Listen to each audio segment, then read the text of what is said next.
In this video, we will be discussing a suboccipital craniotomy as performed by Dr. Jerry Oakes. For a patient with infratentorial compression, it is important to take into account these aspects prior to start of incision. If there is significant cervicomedullary compression, we would recommend a fiber optic intubation by the anesthesia team to minimize any brainstem compression. The patient is then pinned in a neutral position and flipped prone onto the operative table. A linear incision is made with the cut feature of the bovie with the collarado tip. The dermis and superficial tissue is dissected. Care should be taken to only open the nuchal ligament.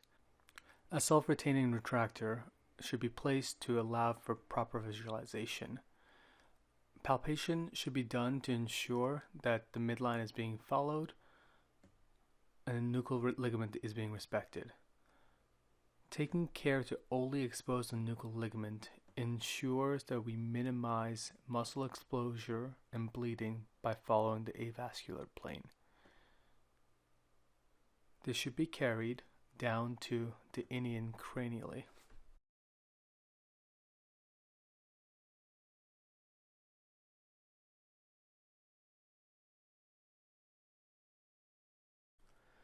Once the inion of the occipital bone is identified, continue the dissection vertically with the electric cautery until the foramen magnum is identified.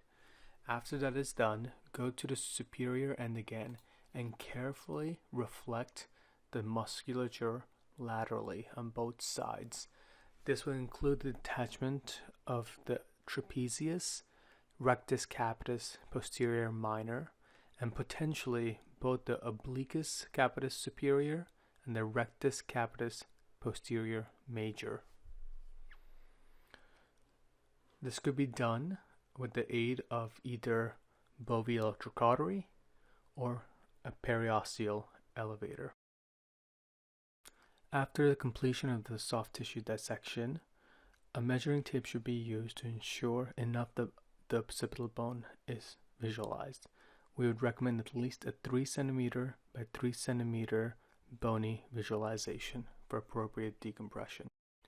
A perforator is used to make 2 burr holes on either side of the external occipital protuberance right below the inion.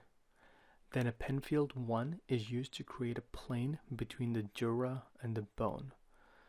Either a Lexel rongeur or a Kerrison is used to remove the overlying bridge. Once that is completed, a Lexel rongeur is used to complete the craniectomy to the foramen magnum. A 3 cm by 3 cm occipital craniectomy should be done to ensure sufficient decompression.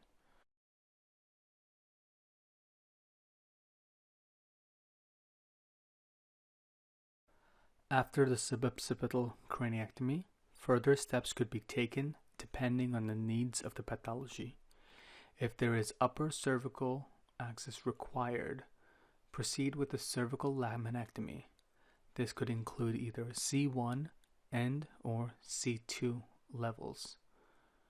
If this is for a Chiari decompression with tonsillar descent, we could use an ultrasound at this point to see if there is sufficient decompression causing good CSF flow. If there is still tonsillar compression and a rest of CSF flow, the dura can be opened either in a T or a Y shape. Then, careful dissection should be undertaken to ensure foramen of Magendie is opened up until the obex is visible. If the dura is opened, it is best to do a duroplasty, either with an allograft or an autograft.